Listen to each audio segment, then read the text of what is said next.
you go.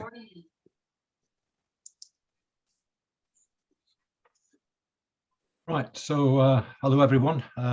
My name is Ian Small. I just thought I would let you put the face to the name, as it's usually my name that appears on most of the communications that come out on behalf of the branch, because I have two roles of the branch. I'm membership secretary and I'm the newsletter editor.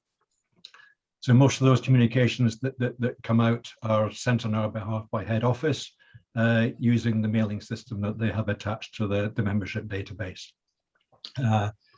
Any queries or replies that you submit, if you reply to any of those emails, then those get directed sort of straight through to me via our there's a generic branch email, membership at Herts Middlesex Butterflies, and that then automatically forwards through to me.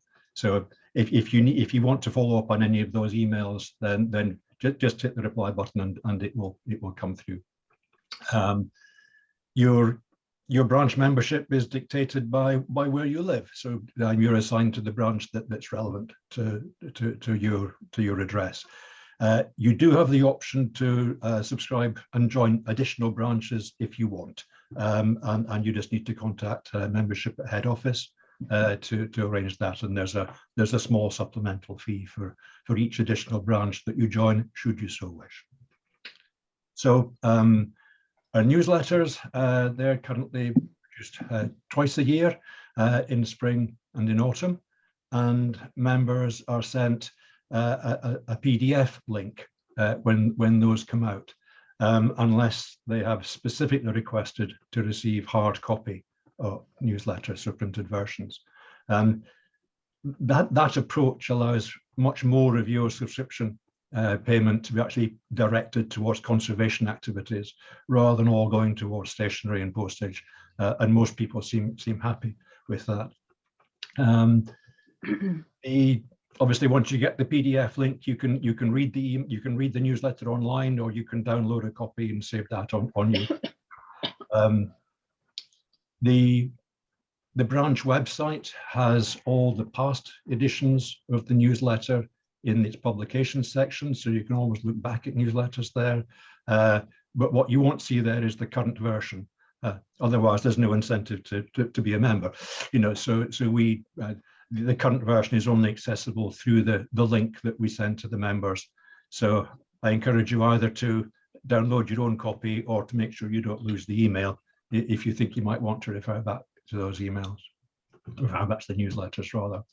So just to say that don't be shy about sending me any contributions to the newsletters. I'm always short of material, so always welcome anything that I get. So please don't be shy, as I say. Similarly, if there's things that you think we should have in the newsletter that you're not seeing, then let me know, and we'll see what we can do about giving you the content that you're looking for. My contact details, as well as those of the rest of the committee, they're always on the back page of the newsletter, along with the links to our website and all our social media addresses. So I think that was really all I wanted to say, just a means of a brief introduction and to say hello to you all.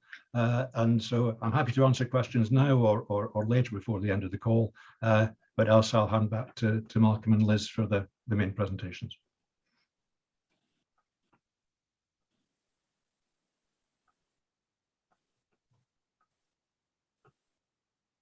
Malcolm. Right, he's now got to press share screen. So come on, Malcolm. You have to press share screen like you did before, and then you can load your if you're on second, then it's probably best if you go next, isn't it?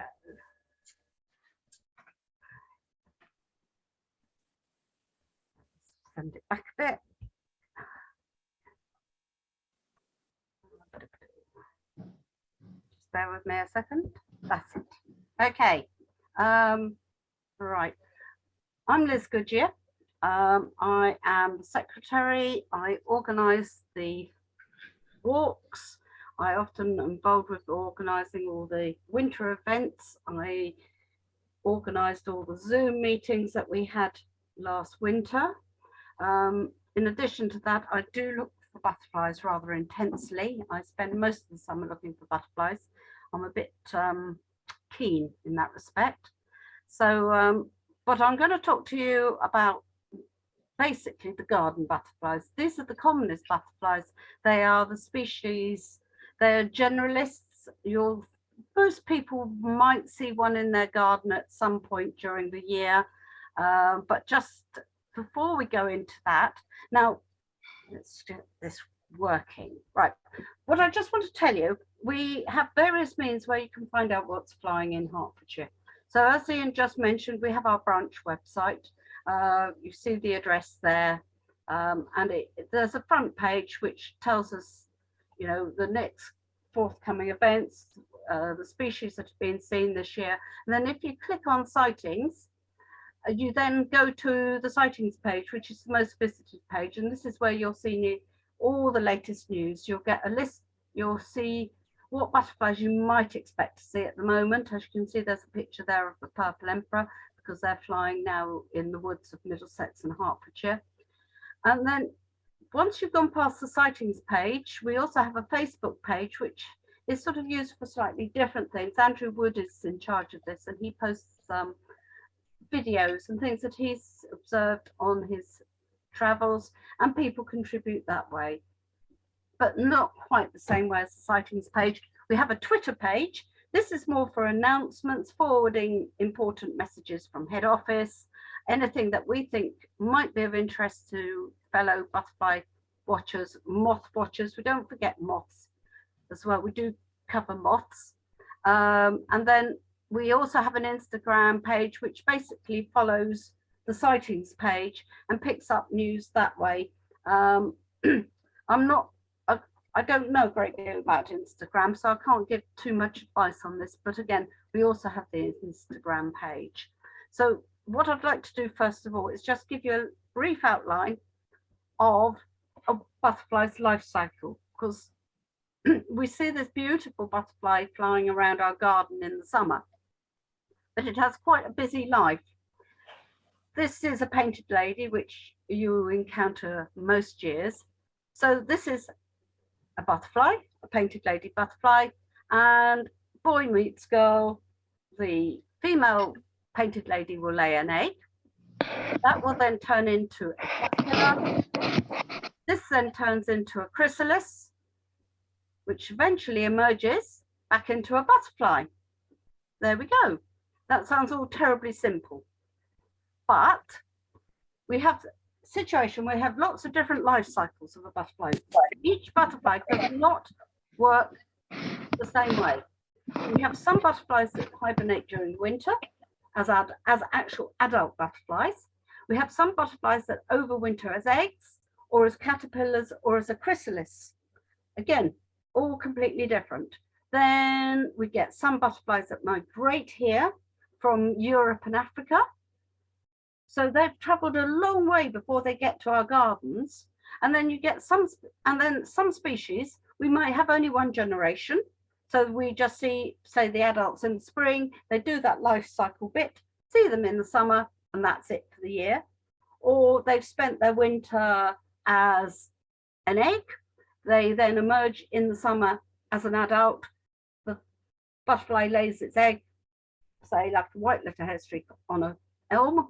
And then in the spring, that turns into a caterpillar. The egg turns into a caterpillar, and then turns into the chrysalis, and then comes an adult.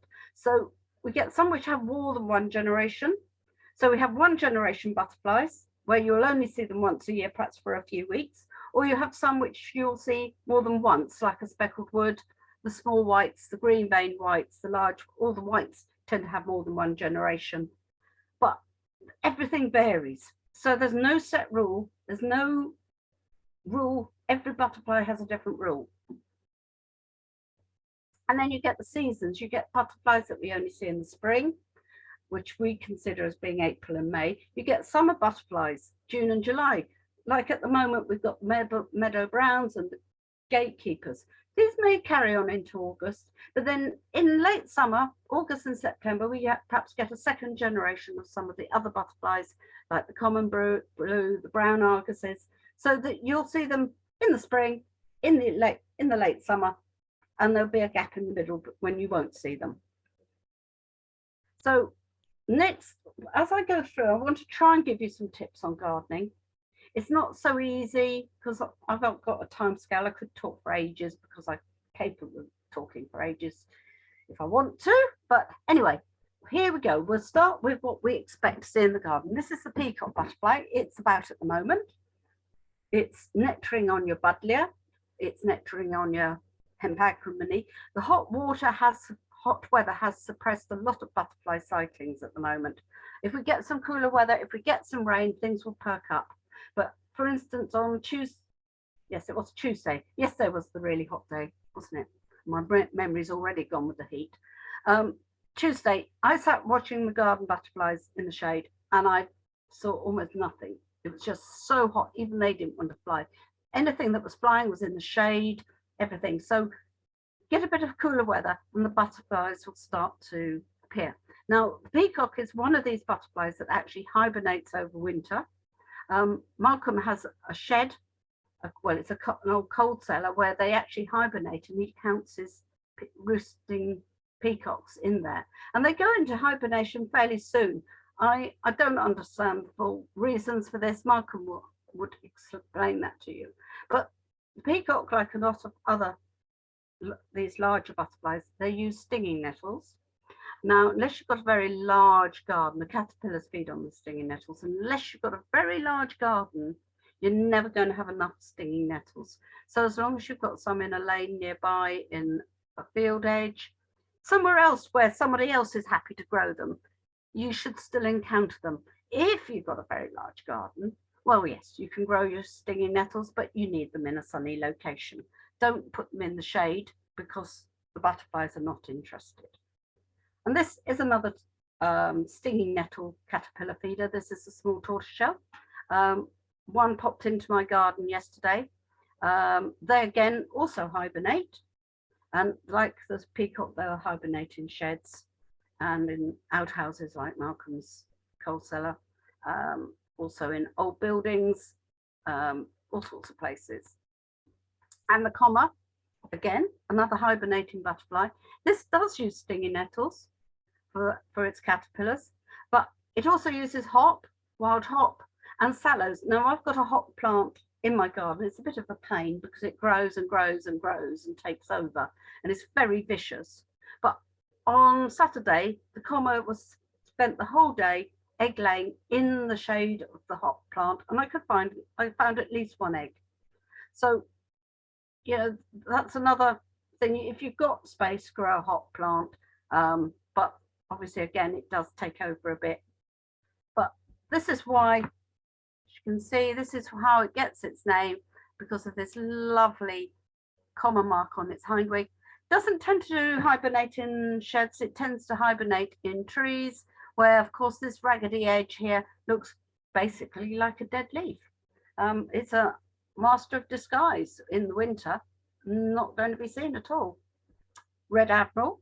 Now, Red Admiral does migrate. It is a migratory species, but it also hibernates, but it hibernates a lot more lightly. It's enticed out on you get a lovely mild winter's day and you've got a walled garden or a really warm garden, you could easily encounter a Red Admiral. So this is again where if you're gardening for butterflies, you do need to ensure you've got a nectar source in your garden throughout the year for these early flying butterflies, for the ones that come out of hibernation or just lightly hibernate during the winter.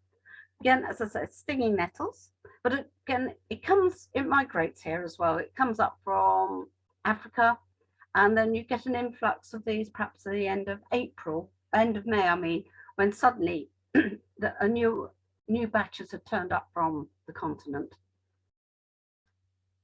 And this was the painted lady, which I mentioned earlier. We have had painted lady. This is a migratory species. Feeds on thistles. Again, you don't want the thistles in your garden unless you've got a meadow and you can risk having them in there. They find plenty in the landscape. There was quite a lot turned up around about, I think it was the end of May. I have seen a very fresh new individual. I've seen some very tatty individuals. Hopefully we should see a few over the next few weeks on the buddleias. That, as I say, this very rarely is known to hibernate in our area. If it's on the coast, they will probably, but this one is a long distance flyer, a seriously long distance flyer, very, very fast, very dynamic, and it will just keep going until it's decided when to stop flying. So, having gone through the other ones just now, the very bright ones, we now go on to the whites. Now, if people have allotments or like gardening, or like vegetable gardening and grow cabbages, these aren't your favourite butterflies, I'm afraid. The problem is the small white and the large white eat cabbages. There's no end story, they eat the cabbages. The green-veined white, which is this one in the middle, doesn't. It's members of the crucifer family, so you can include in your garden garlic mustard, cuckoo flower.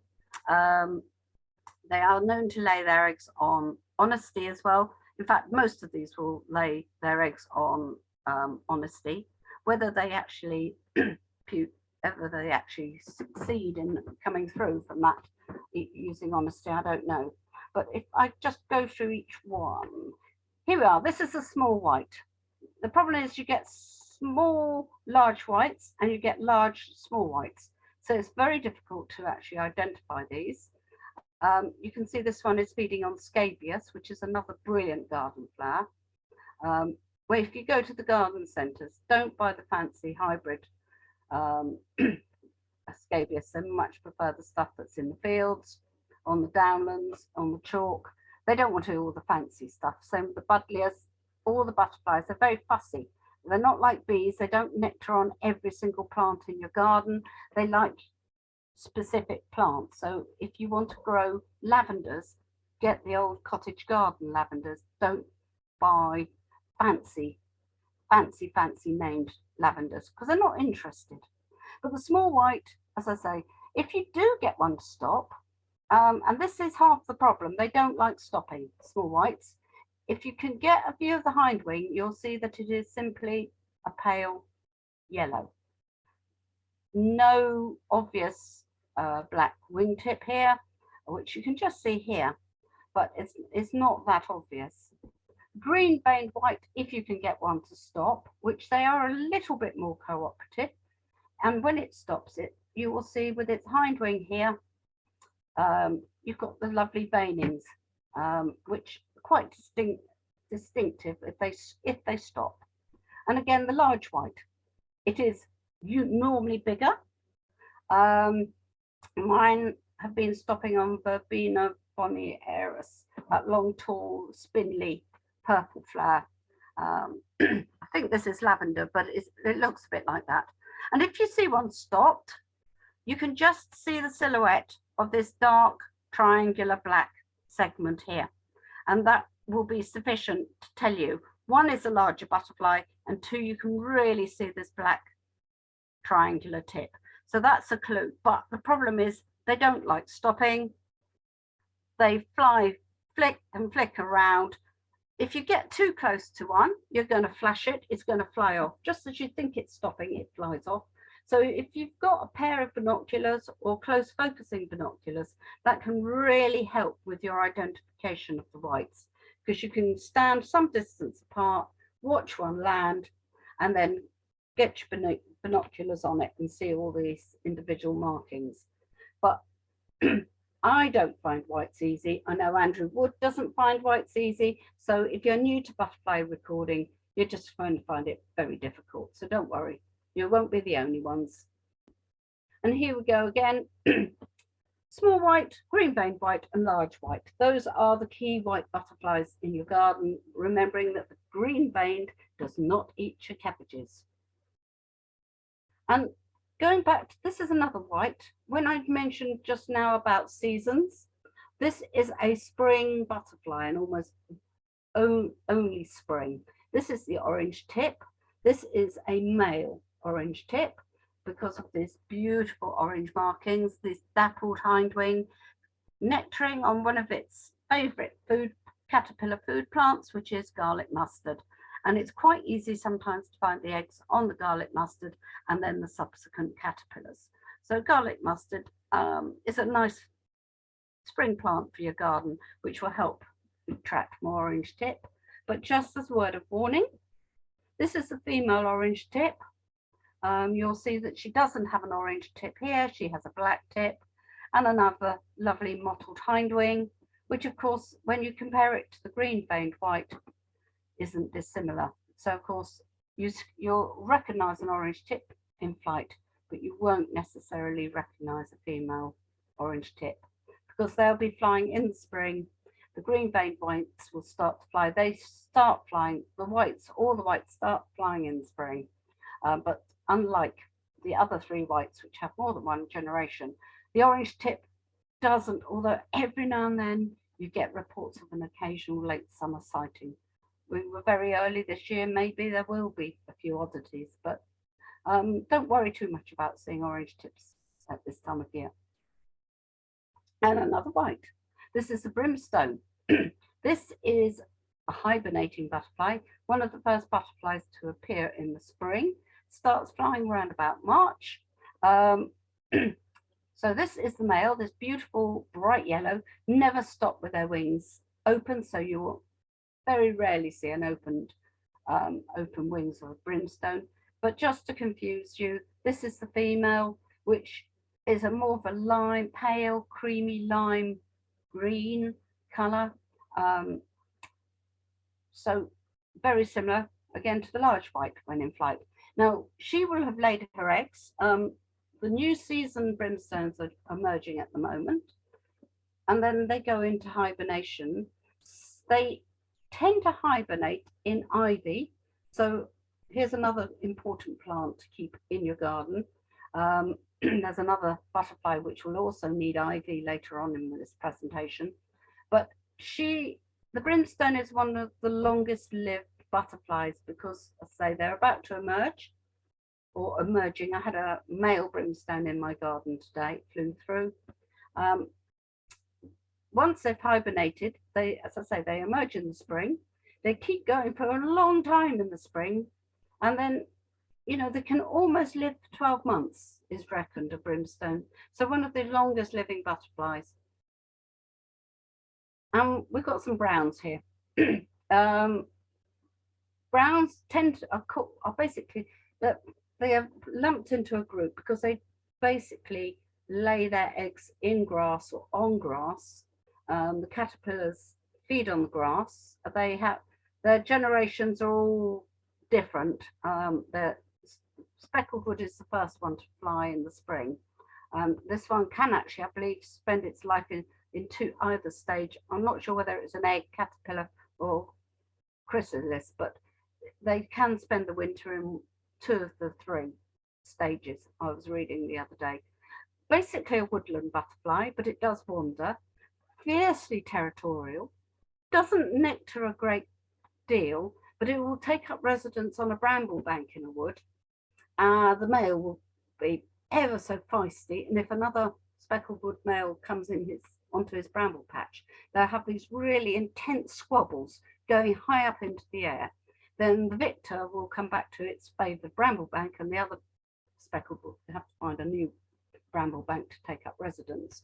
But you will get these in your garden. I got one a few weeks ago, potted in, potted out. Well, actually went and visited the greenhouse and then came out the greenhouse and decided to carry on its way. 2 browns that are flying at the moment are, well, the speckled wood's flying virtually all the summer, spring and summer. It just keeps flying, different generations just keep appearing and fizzling out and then appearing. But here we are, we've got the meadow brown on the left-hand side and the gatekeeper, both in your gardens at the moment. For the inexperienced, it's a little harder to tell apart. For the more experienced, it isn't too difficult. Meadow brown is generally plainer and a bit bigger. You can see if either of the wings are open, you can see that the gatekeeper is a lot brighter. It's slightly smaller, It emerged a few weeks later than the meadow brown. The meadow brown has been flying for several weeks and will keep flying for a few more weeks. Gatekeeper will probably suddenly stop, depending on the weather, in a few weeks' time or into August, sometimes dragging on into September. Again, both laying their eggs on grass. And you can see this is the hind wing. If you get one perched, the meadow brown is a lot plainer, bit bigger. And then you've got the gatekeeper with these bright eyes here and this sort of more brightly covered hind wing here. So both should be in your garden at the moment. They're nectaring on my lavenders. They are nectaring on my Hempacra mini, which is a tall woodland plant, which is they've been gorging on. Don't necessarily nectar so much. The gatekeeper doesn't nectar on buddleia so much, but it does like another food plant that it really likes is marjoram. So if you like herbs, do put some marjoram in your garden in the sunny location, because again, a lot of butterflies like nectaring on that. And finally, the ringlet, which is not such a common garden butterfly. It's a woodland species. It's quite tolerant to the damp. Again, it lays its eggs on grass. I think it lays them as it drops them as it flies along. But the amazing thing about this is these wonderful eye markings here. And if you get one perched in your garden, which I've had in the last few days, once you see the eyes, you can't mistake them. You know immediately what you've seen. The problem with the ringlet is that it doesn't stop very often. It does this bobbing along. So if you see a butterfly bobbing along, just as you think it's going to stop, it goes off again. You can bet that it's probably a ringlet, but unfortunately you do need to try and wait for it to stop. And they've got this beautiful cream edge here, especially when they're fresh. A fresh ringlet is a lovely, lovely butterfly to encounter. All flying now. And finally, the marbled white, once a butterfly really restricted to the chalk and coastal areas in Essex, and it's spread throughout Hertfordshire. I've had a few individuals fly through my garden this year. It's a member of the brown family, but it isn't. It's beautiful. It's amazing. Look at this amazing markings here. You can't beat that for a butterfly, can you? You know, that's perfection, absolute sheer perfection. Again, flying now, they've been flying a few weeks, beginning to get a bit tired.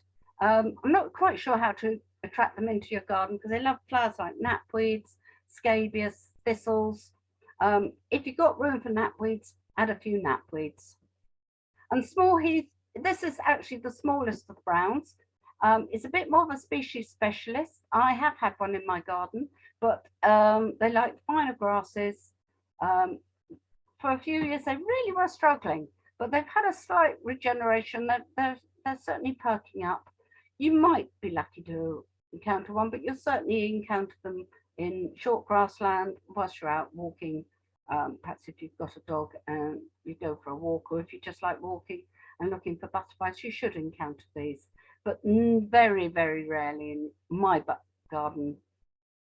Again, flying from May onwards, this one. May, and then there should be some just starting to fly now. Or the skippers. I haven't seen any skippers in my garden for a few weeks, so you may have to wait next year before you look for these. There's 3 species to worry about. This is a large skipper. You can, well, when they're flying fast, it's almost impossible to identify all 3 of the skipper species that I'm going to speak to. But if you get one perched, you'll see it's got this lovely checkerboard hind wing, loves nectaring on bramble banks, very, very territorial, likes feeding on knapweeds and various other things.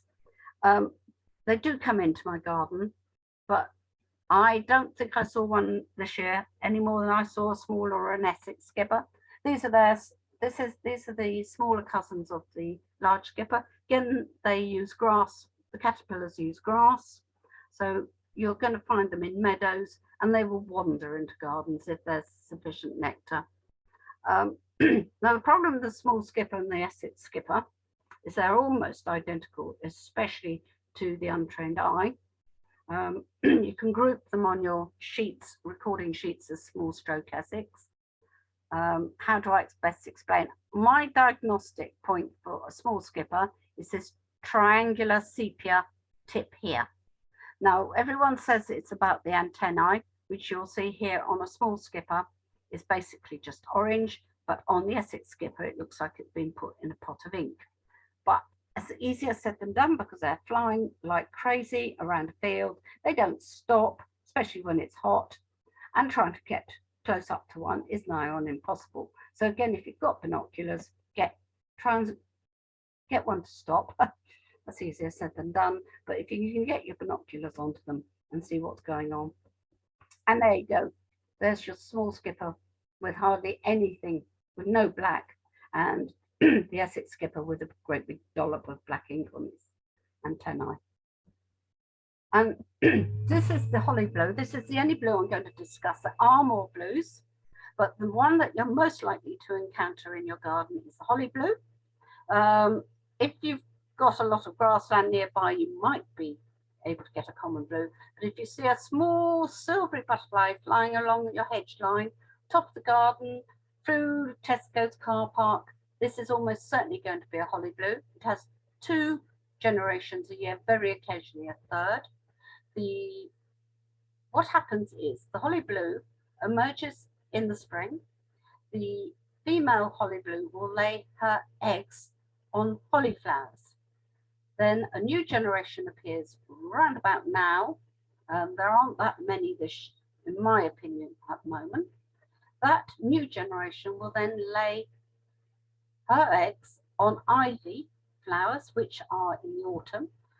Ivy flowers are the most amazing autumn nectar source for some of the late flying red admirals, the commas, the speckled woods. Go past an ivy bush in flower first thing in the morning, perhaps 9 to 10 o'clock on a beautiful autumn day, late September. And if it's in the sun, I bet you'll see there'll be loads of butterflies on there. A few hours later, they're all gone. So that's another reason for not cutting down ivy, because it's an amazing nectar source. It's important for hibernating butterflies, and it's part of the life cycle of holly blue. And just to add another garden, this isn't a butterfly, but it's the Jersey tiger.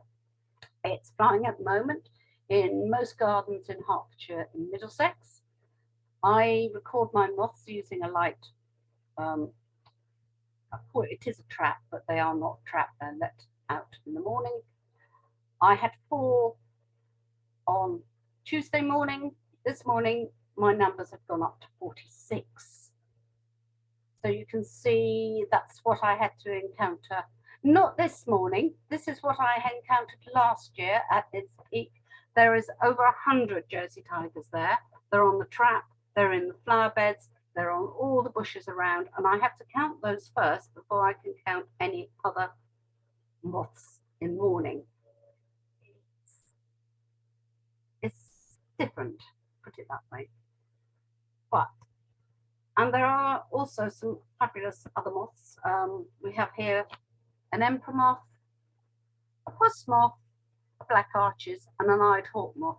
So do not think moths are brown and boring, because these are the most fabulous creatures. In addition to butterflies being fabulous creatures, moths are also fabulous. And so if you get hooked on butterflies, you must get hooked on moths as well, because if you think you've got no time in the day just looking for butterflies, imagine what it's like when you're also counting moths every morning as well. And just to go back to some of what plants work in your garden. So I said butterflies are very fussy. A lady called Dr. Margaret Vickery compiled a list of top 99 favourite butterfly nectar sources based on information that people had sent into her over a period of several years. And obviously you can see at the top is buddleia, but there are lots of other things that you can grow. And this is a link here to where it is on our website. And also if you go to the national website, there will be lots of information on gardening there as well. And just to tell you, I think hopefully in this list is violets, because many years ago, I decided I would have to have violets in the garden. Well, because several of the fritillary butterflies liked violets. Well, on Monday morning, was it Sunday morning? I can't remember. It's this hot weather has completely gone to my head. I'm sitting in my garden and I'm watching this comma flying around in the shade. And I suddenly realised that this wasn't a comma. This was a female silver-wash fritillary that had found that I've got a lot of violets in my garden. She laid an egg on the stem of a hebe plant, which I'd accidentally killed by pruning back too much because it got back. So number 12 is hebe, but the dead stem, she's laid an egg on it. And it's just literally above all my violet plants. So one, I can't chop down the hebe plant because somewhere on there will be a hibernating caterpillar this winter. And secondly, I cannot dig up any of my violets because in the spring, I may yet have a silver-wash fritillary emerge from my garden, which I think was probably one of my highlights of all the 20 years that I've been involved with butterfly conservation. And so there we go. That's the end of my talk. Sorry, I've probably gone on too long, which I said I could do. I'm going to stop sharing and hand you back to Malcolm. If anyone wants to ask questions, they can ask them now or wait till the end. So I'm going to stop sharing. Goodbye. Great, thanks, Liz. Well, I think it's Andrew actually next, isn't it? So maybe hand over to Andrew.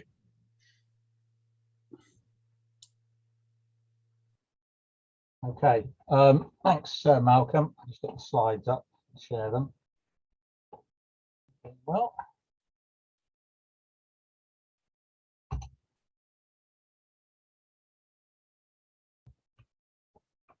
okay, can everyone see the slides and hear me? No one's saying they can't, so I shall press on. Yes, I'm Andrew Wood, and I'm the what's called the butterfly. We can't see the slides, Andrew, at present. Okay, hang on. Just bear with me a moment.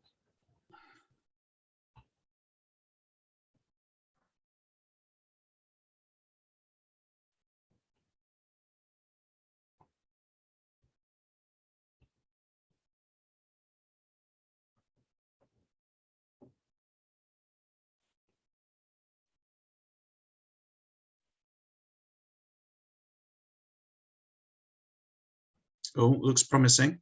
Good, let's get it into slideshow.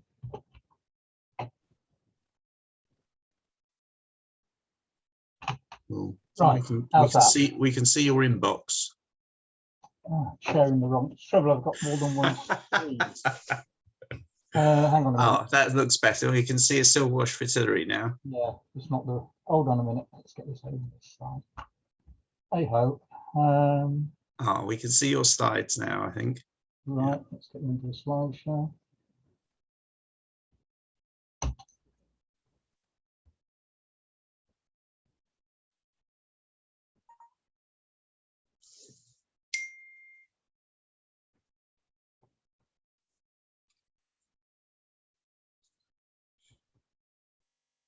Any better? Yeah, I think we can see the slide, but it's still on the. We've still got the little ones down the side. I don't know why it's let's try this. Try again. You're not. Right. That's better. How are we now? That's better. Yes. Yes. Okay, lovely. Right. So. Oh, it's gone again. Technical problems here, but there we go. Okay. Right. Let's press on. Yes, I'm Andrew Wood. I'm the butterfly recorder for Hertfordshire, and I also collate all the butterfly records for Hertfordshire and for Middlesex. And I'm going to explain a little bit about what recording means, why it's important, and so on, and the ways in which you can participate in it, because it's really is a fundamental aspect of being interested in butterflies.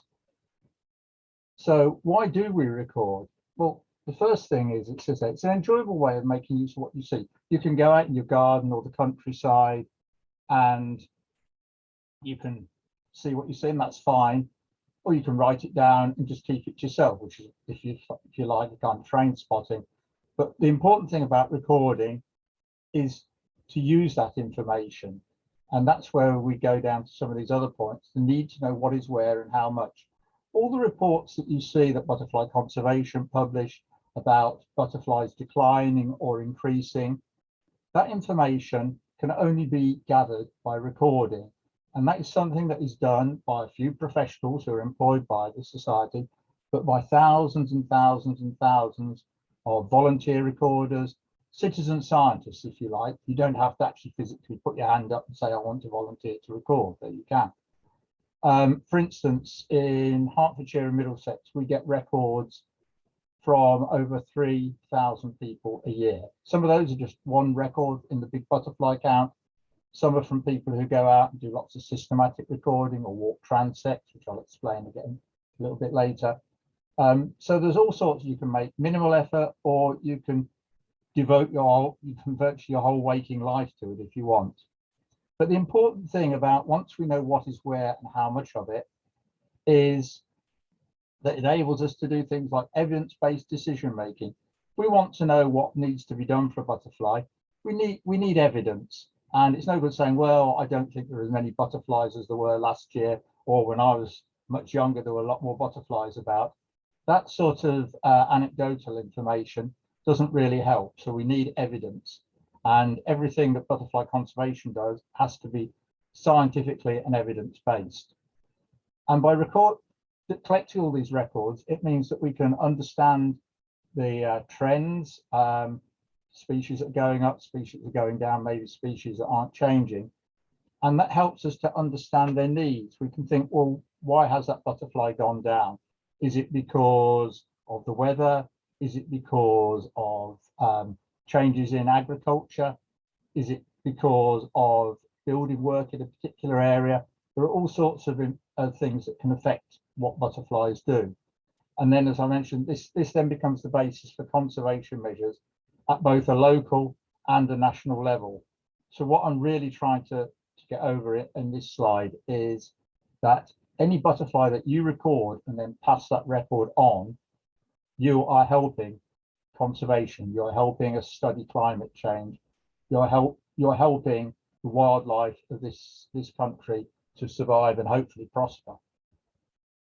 So what is a record? Well, it's basically 5 fundamental things. It's a date, so we need to know when you saw a butterfly, and this applies to moths as well, I should say. And we need to know where it was, so the name of the site. And then we need something that puts it precise or fairly precisely onto a particular site. So that could be an Ordnance Survey grid reference. 6-figure one, if you're familiar with grid references, puts it to within 100 meters square, or a postcode, because we can easily see where a postcode area is. And that is often specific to a street, which is great if you're recording your garden. If you're recording out in the countryside, postcodes aren't so useful. Or something that was fairly recently introduced, what 3 words, where the whole of the world is actually divided up into small squares, which have 3 words that describe it. And that is fine. We can translate any of these pieces of data to a grid reference, and you can find what 3 words as an app. You can download it onto your phone for free. We need to know the species. Liz has already talked about butterfly species, or the garden ones anyway. And clearly you do need to be able to identify the species, or in cases like the small and Essex skipper, where they're very similar, you know, an aggregate of those 2 species. So if you can tell them apart, so much the better. The number seen is very useful, because it's useful to know if you saw 1 meadow brown at this particular location, or if you saw 100. That enables us to see what trends there are in actual numbers around, and try and relate those to the sort of factors I was talking about earlier. And we need your name. Some people use a pseudonym, some people don't, some people use their real name, but we do need to attach a name to it, if only to enable us to go back to the recorder, if possible, if necessary, to sort of query what the information was that they've got, just to make sure it's right, or to find out more information if it's something that is particularly interesting. So what recording equipment do you need? Well, you need your eyes, quite clearly. And then there are a whole plethora of ways that you can do it. There's the good old-fashioned way of writing things down in a notebook, as you can see on the bottom left-hand side. And that's great. It's very quick and easy, provided you can understand your notes when you get home and decide to write them up. If you do that, and it's something that I still do, I must admit, even though I have all the apps I'm going to talk about in a minute, they need to be put into a kind of spreadsheet, an example of which is on the right of that. And you can see the factors that I discussed under what is a record are actually set out in that spreadsheet there. And though any spreadsheets that you send me can easily be imported into our database. But there are a number of other applications now. There's iRecord Butterflies, which is a kind of subset of the general iRecord app. These are apps that can be downloaded onto phones. They're available for iPhones or for Android phones. And they enable you to identify a butterfly by looking at the pictures if you're not sure what it is, and to input your records directly as you see them. And then all this information comes through to me, and every day I look through the records and check what's come through. 95, 98% of what comes through is absolutely correct, but occasionally I need to query it, and the system enables me, as what's called a verifier, to go back to people and query things, or sometimes to reassign the correct species. Sometimes people take a photograph and you know, they get a small tortoiseshell and they put it down as peacock. It may be an error of just transcription of their entering, or it may be just a misunderstanding. And of course, if I can help to redetermine these species, then hopefully the person who put the information in, you know, learns a bit about a little bit more about butterfly ID. There is also the Butterflies for the New Millennium Online, which is a butterfly conservation project, which works very similar way to iRecord, and in fact I seal the records from that in the same place as the iRecord Butterflies and iRecord. So there's a whole range of ways, and if you want, there's nothing to stop you just sending me an email if you see something particularly interesting, or sending me a few people still send me paper lists at the end of the year, though it has to be said that the availability of all these electronic systems does make my life as a recorder much easier. When you're dealing with 40 to 50,000 records a year, anything that makes life easier enables us to actually use the data rather than to sit there transcribing the data is a great boon. So what happens to all these records? I've sort of touched on it a little bit, but for instance, used to inform site and local conservation. All this information is shared with other people as well, and this is important. It goes to your local record centre. All local authorities maintain what's called a record centre, where they collect together all the biological records for their particular county. So we cover 3 in Hertfordshire, Middlesex Butterfly Conservation. We have Giggle, which is green space information for Greater London. We have Herts, which is the Herts Environmental Record Centre. And we have Surrey, which is the Surrey Environmental Record Centre, which is where the records that are found in the borough of Spelthorne, which for various reasons is part of Middlesex, but is now part of Surrey administratively. We have good relationships with all those record centres. We also maintain our own local database of information, and that means that I can draw information out of that to help write things like the annual report. It also means if I get inquiries from people about what butterflies have been seen at a particular site or a particular area, I can pull that information out and send it off to them. So I should say anyone who asks for information from that will not get the recorder's name, because for the GDPR rules, we only send information out about the species and the date and the location. Then all this information also goes up to the Butterflies for the New Millennium, which is a national database coordinated by Butterfly Conservation. And that is the database which is used to inform the sort of press releases that you see about butterflies doing badly or well. It also is the kind of thing that you'll see in the butterfly atlases and so on. The United Kingdom Butterfly Monitoring Scheme actually collects together the records that come from transects and the wider countryside butterflies scheme, which I'll talk about in a minute. And that also feeds up into the butterflies from the New Millennium database. So all this information is useful sorts of things there, as I've listed. I won't read them out. But all in all, it's the basis of everything, as I said earlier, that butterfly conservation does. And it's fundamental that we have a really good record set. Britain has a reputation across the world for having some of the best recording of wildlife going back centuries, and we're anxious that we keep that up, because it's the way that we can try and help wildlife and the environment. And let's face it, the way things are at the moment, they need any help they can get. So recording schemes, I've already touched on some of these.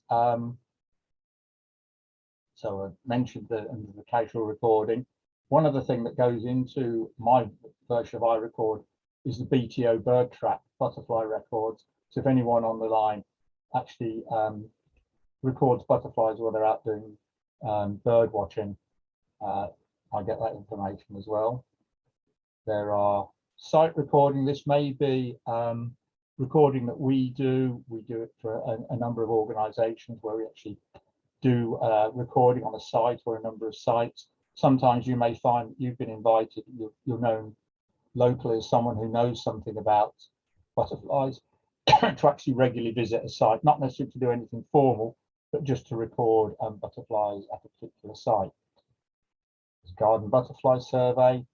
There's a thing we're in the middle of, the big butterfly count, which is the big citizen science thing. And again, all the records from that come to me for verification and feed up to the same systems that I've already discussed. The wider countryside butterfly count is a system, about 10 years ago now, a whole load of random squares across the country were allocated to each branch, and people were recruited to walk a couple of kilometre routes across these squares and record what they see. And the idea of that was to try and get information, not just from the places like people's gardens or nature reserves and so on, but to actually sample across the whole environment to see how things were doing. And the final thing is transect recording. I know some of you are familiar with this. Basically, this is the gold standard of recording, whereby for 26 weeks, or ideally 26 weeks of the year, from April to September, you follow a set route, recording over various sections of a particular site. And this has been going on now since the early mid-70s. And so for some sites, we have a vast amount of information. So it's not just recording, in fact, it's what's called monitoring, because we can see how things are going at a particular site, and that can be very valuable for dealing with conservation and so on. We use your records in publications. I'm sure you've all seen the Hertshire Middlesex Butterflies annual report, which I compile, try and get out early in the year, well before the recording season, so you get feedback on what you may have seen in the previous year, and you get some pointers, hopefully, for what might be coming up in the new year. And then there are also things like books. We published a county butterfly book in 2016. Many other counties have done the same. There's also a national atlas. And it's a great way of getting information out to people and seeing it presented in a way other than just great long lists of figures. But to say, we don't know everything, and there's still, despite all this information we gather, there are still mysteries. And one I would like to draw your attention to is the wall brown. In 1986, it was one of the commonest butterflies across Hertfordshire and Middlesex. 2006 onwards, and that says 2020, it's still the same in 2021, 2022. It's unknown in Hertfordshire and Middlesex and much of the rest of southeastern England. There are theories as to why it's disappeared, but no one quite knows why. But it just shows why we need to collect this data, because the more of these mysteries we can solve, and maybe help to alleviate, the better. So that's my little talk about recording. I'm now going to stop sharing and we'll pass over to our next speaker. Thank you very much for listening. Great. Well, thanks, Andrew. I think it's my turn next. So I'm just got a few slides to show you, which hopefully won't take very long. And then after that, we've got we'll have the opportunity to ask some questions if you've got any. And then we'll say just a few words about the walk we've arranged for the weekend, which you're all invited on. So my section's about getting involved, and first I just wanted to say a few words about why we might get involved. I think clearly the butterflies are in trouble. We've had huge declines in butterflies over quite a long period of time. There's lots of different statistics, but I think probably the most telling one for me is that overall total numbers of butterflies have declined by 70% over the last 50 years, which is, when you think about it, absolutely enormous. And the vast majority of that is due to people's actions and the behaviour of people. So getting people to behave in a different way is a huge aspect of butterfly conservation's work, something that we spend a lot of time doing. Very easy to get angry with people when they're behaving in a way that's not helpful to butterflies, but of course that can be quite counterproductive. So what we usually try and do is to engage creatively with people and help them want to encourage butterflies, because the vast majority of things people do that are bad for butterflies, they don't even realize what the impact is of what they're doing. So helping understand what the issues are and talking to people about them is a great way of helping butterflies. But it's also a good thing for you, getting out and into the countryside, relaxing and just watching butterflies. They're so beautiful as they fly around that it's a really excellent way of relaxing. I've always had a busy job in the centre of London during the week. Lots of spreadsheets and figures and all that sort of stuff, and being able to get away and having weekends out in the countryside looking at butterflies is very relaxing, and I think a lot of other people find the same too. Very natural type of way of behaving.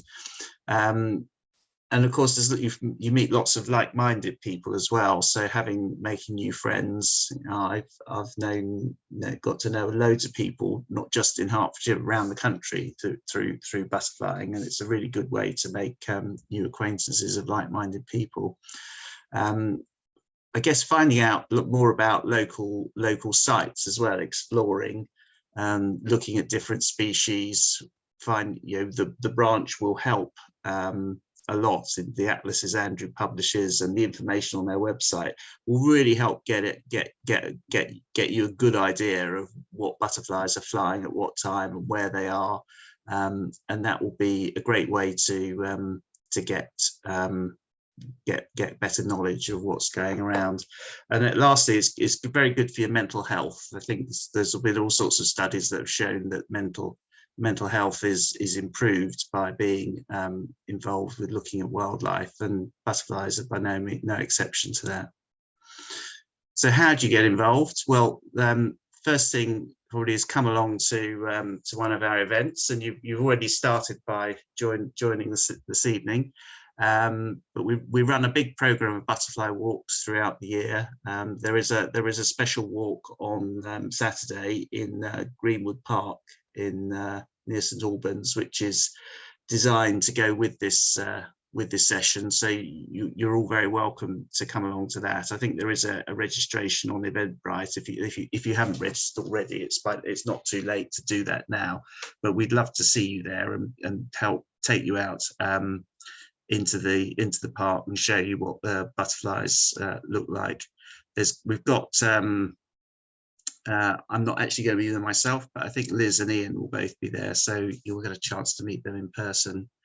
How else to get involved? Well, a lot of it, we do a lot of online information. The website you'll have heard about several times already this evening. That's probably our main repository of information, with all the sightings that people report in there, and photographs all the time, and pages of other useful information about locations that you can find there.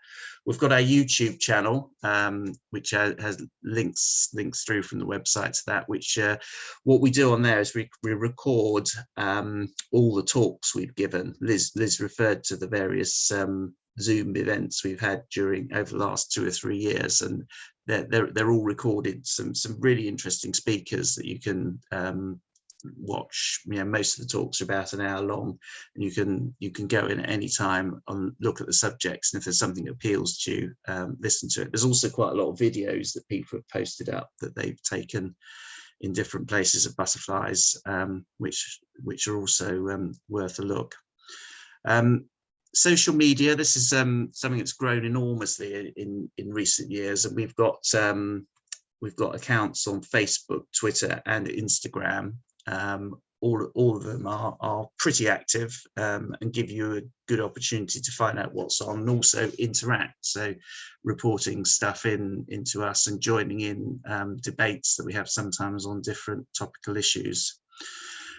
So other things you can do, getting involved by the recording, telling us what butterflies you see. This is absolutely essential bedrock of all our work, that we know what's going on. So getting up-to-date information, hearing about sightings is really important. And I suppose last but by no means least is getting involved with the site near you. Now that may be something that comes once you know a bit more about butterflies, but once being able to engage with the people that are running your local park or even your local road verge, and helping them to understand what the implications are for wildlife of the way they're behaving, particularly things like cutting the grass and cutting the hedges and flowers they plant.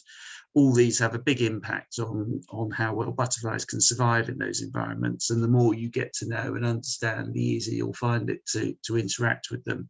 But basic messages like don't cut the grass so often are fairly easy to get home. And that's got an awful lot of traction now. There's a lot of stuff in the press that's supporting that. And a lot of councils and other landowners are very receptive to it. So, last but not least is our contact details, the all-important website. That's my email address, and the contact details for the other committee members are on the website as well. So do get in touch. Do get in touch with us. Feel free to ask any questions at any time. But we won't. Don't worry if you think it's a silly question. We'll still happily answer it, and often it's probably not. It's maybe something we haven't thought about. So that's it from me.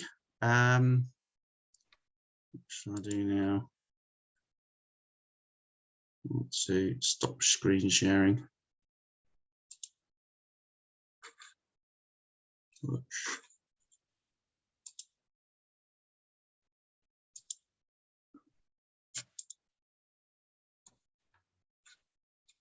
Stop share. There we go. You've got a picture of Andrew.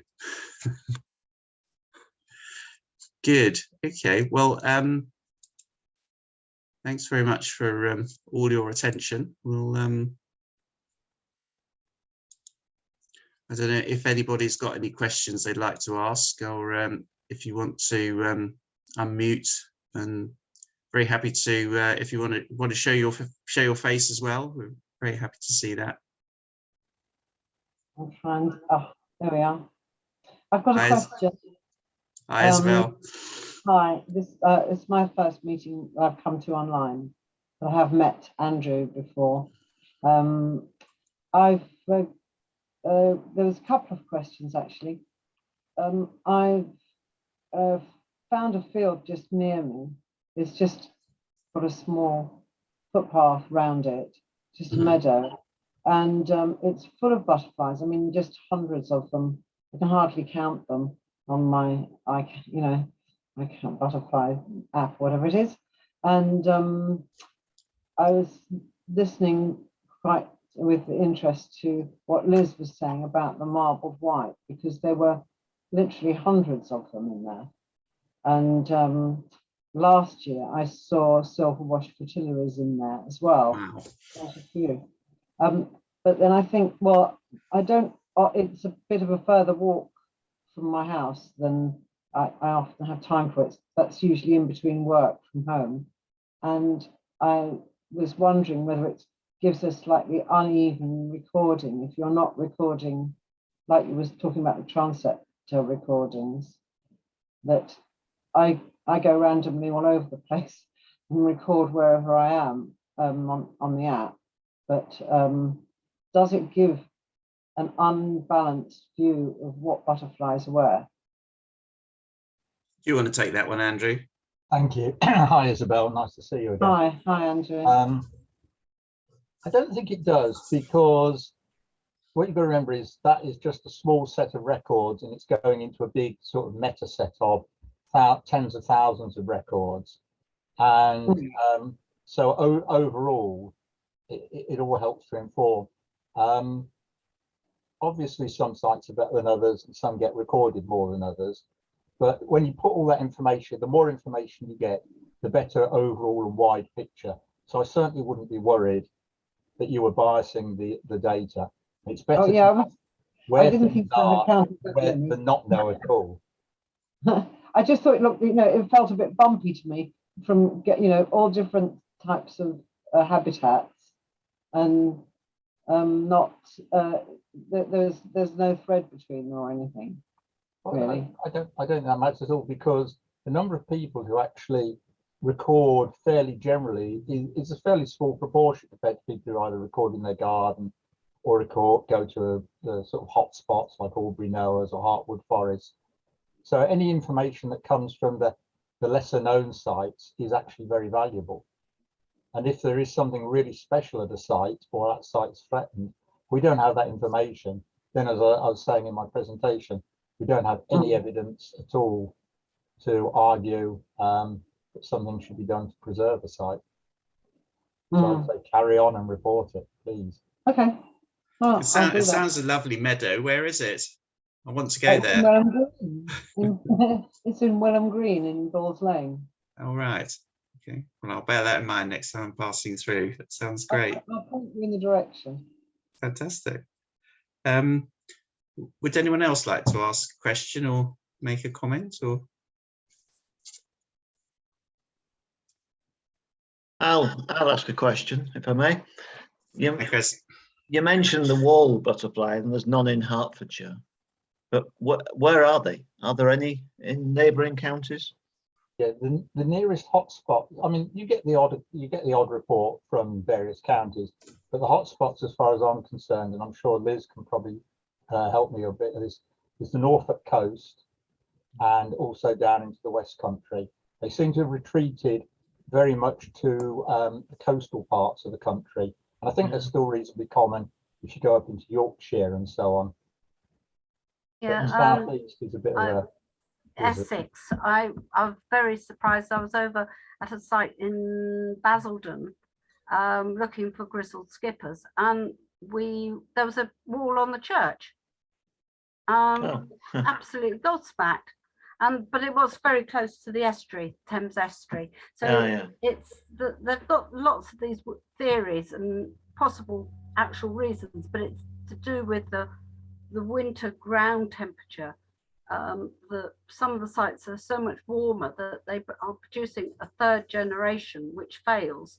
But when it's on the coastal areas, although you think the coast is warm, the actual ground temperature is cooler, and they aren't producing this third generation. But that there's lots and lots of reports online with theories behind their decline, but they basically just disappeared overnight almost. Well, crazy. Thank you. yeah, it's probably fair to say though it is in local terms it is it is somewhat of an exception, because we've over the last 20 years we've probably had more species that had died out locally that have reappeared than we have more butterflies dying out. In fact, I think I'm right, Andrew, in saying we probably haven't lost any butterflies since the turn of the millennium, and we've maybe had 4 or 5 that weren't here before that have come back again. So there does seem to be some small reversal of the downward trend in terms of species, although probably we're still getting lower numbers of butterflies on quite a few sites than we used to. But there's been quite a lot of conservation action in Hertfordshire, Middlesex, and I think probably that is having some beneficial effect. But I suspect the main factor is still, generally warmer years, which are tending to help butterflies. But the wall is very much the opposite of what's been the norm in the last 20 years. But if you look over a longer period, say 50 or 70 years, then you'll find that we've probably lost, at least 10 species that were in Hertfordshire and Middlesex. At the end of the Second World War, those aren't around now. There has been, there was a very steep decline, but it's probably I'd say probably stabilized around here, but nationally and certainly globally, the trend is still radically down. When you look at the iRecord butterfly app and look at the wall, there's a map there which suggests they're pretty well everywhere in England, which I find a bit strange. I think one of the problems is a lot of distribution maps on apps and so on haven't been updated very well, and certainly it's not just Hertfordshire, for instance. It's a big circle all around London. As Liz says, there are certain theories. I'm just going to say, just anecdotally, in 2006, Butterfly Conservation wanted to put out a press release highlighting losses of butterflies, and we were highlighted as the branch that had lost the most butterfly species, and that was a particular low point. And since then, as Malcolm mentioned, virtually all of them have come back into the counties, apart from the wall, and in fact 1 or 2 have come in, like the brown hair streak, which wasn't in Middlesex, recorded in Middlesex ever before recent years. Yeah, they're not back in Hertfordshire yet. We're hoping that will be our next new Hertfordshire butterfly.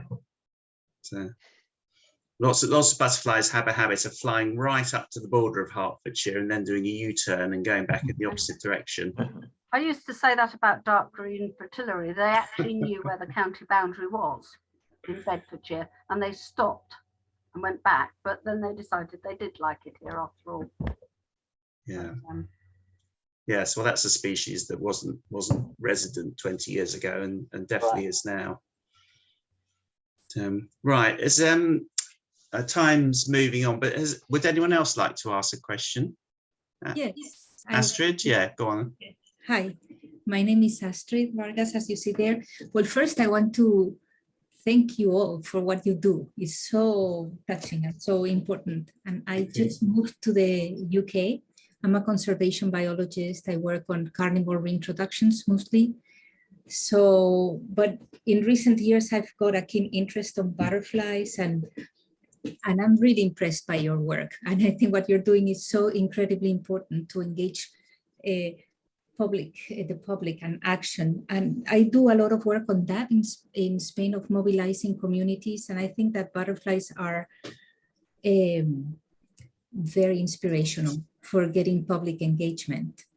So I think that's what you're doing, and you're doing it great. And I think there's a lot of potential of doing it in neighborhoods. I just moved to London near the Thames River, and I think, wow, there would be, I don't know, I'm just interested in learning more about what you do and how to use the skills I have in mobilizing communities and people to engage in something that is inspirational and does something for nature.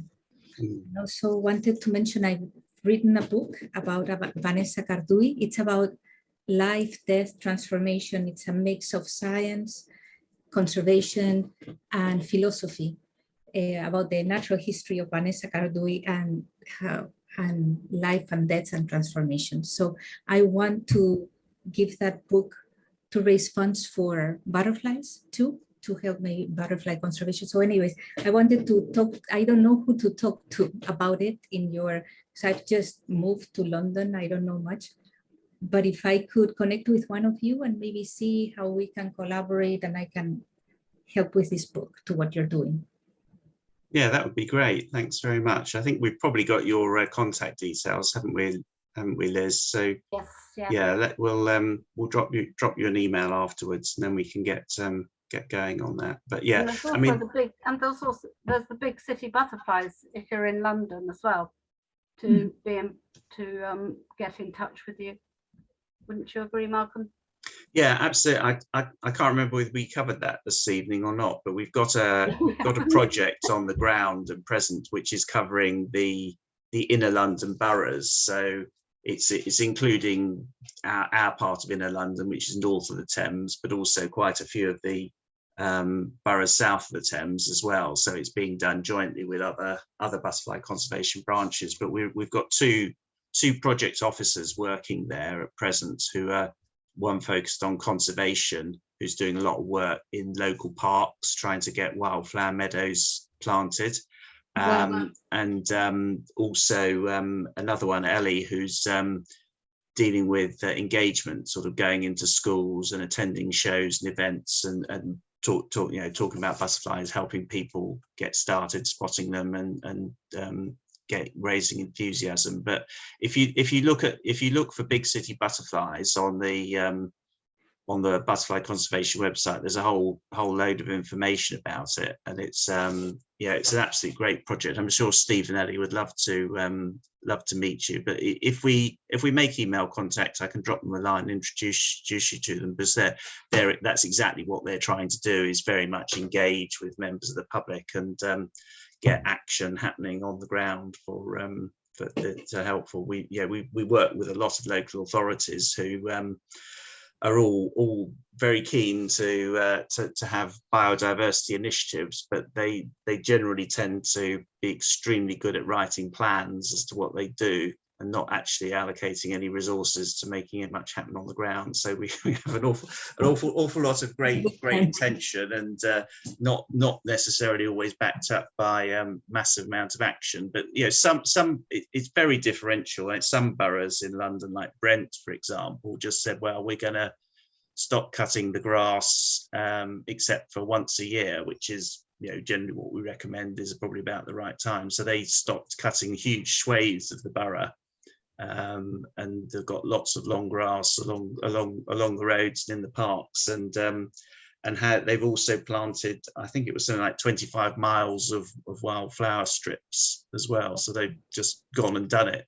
It's a very big bang. Whereas other boroughs have written pages and pages of policies and not actually done very much. So it is something which it can be tricky. We know some councils that have stopped cutting the grass and have got a lot of abuse from their residents who think they're just being lazy rather than realising what's it. So I think actually in the engagement part and putting up little signs that say pollinator patch or bee friendly or something like that is quite good, and makes it obvious that it's being done on purpose rather than it's just another spending cut. So yeah, that would be great. We'd love to do that. Good.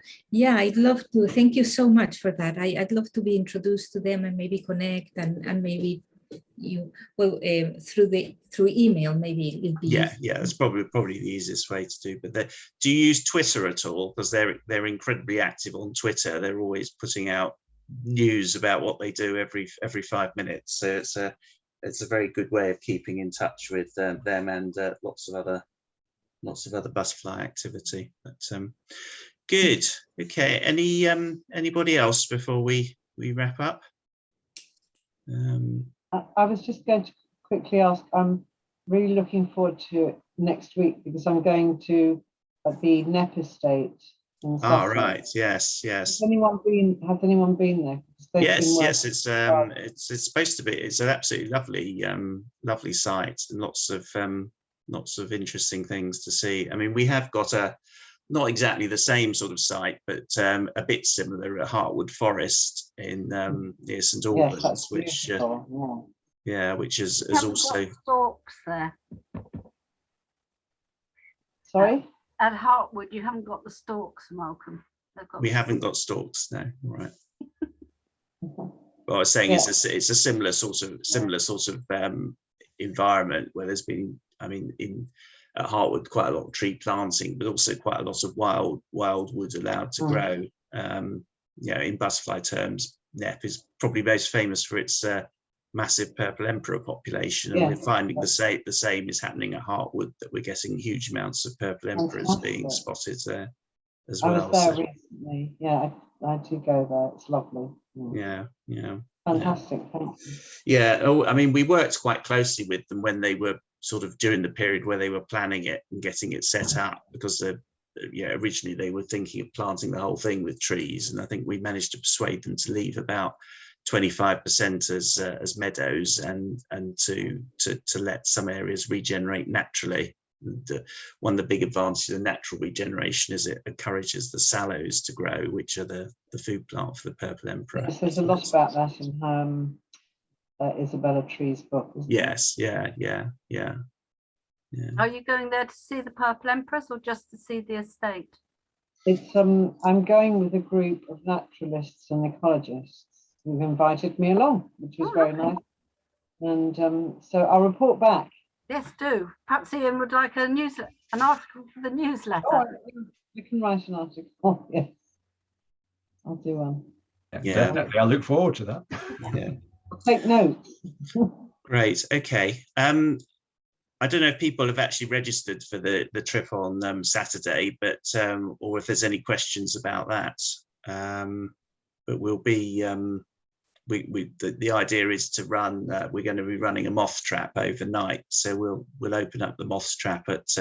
Is it 10 o'clock, Liz? We're starting. Yeah, we meet at 10. John is bringing moths, isn't he? He's not running one there. He's just bringing what he's had the night before. I'll see if I've got anything to bring along. What's the likely finish time, please? For Saturday, well, we've said 1 o'clock, but anyone can walk back earlier if they're running out of time. If it's very hot, we might make it a bit shorter.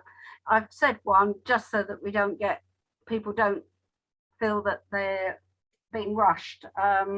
Yeah. 1 o'clock. You're never more than a mile from the car park.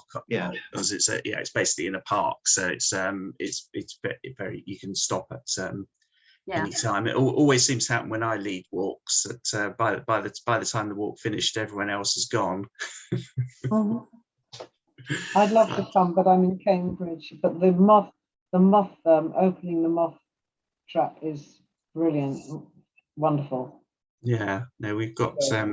I think we've got some of the videos we've got online. I think have got opening of moth traps on them, which it's seeing what comes out. It's certainly an interesting experience. Yeah, they're very good at the moths actually at the moment because of the mild weather. They've been quite busy. They weren't quite so busy this morning, but the last few days, some people have been recording phenomenal numbers. Great. Jersey tigers. Wow. Okay. Great. Are we all done, or any? Almost on time. Oh. 9:30.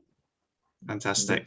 Great. Well, thanks ever so much for all coming, and do hope that you get to see lots of butterflies over the rest of the summer, and that we see you again at some stage. I suppose we should have mentioned that one of our big get together of the year is in March or early April, which is when we have our annual Members Day, and that we'll be in touch about that nearer the time. But that's often a really good way to come to meet other people and hear some interesting speakers talk about things that are of current interest in the butterfly world locally. So do look out for that early next year. Good.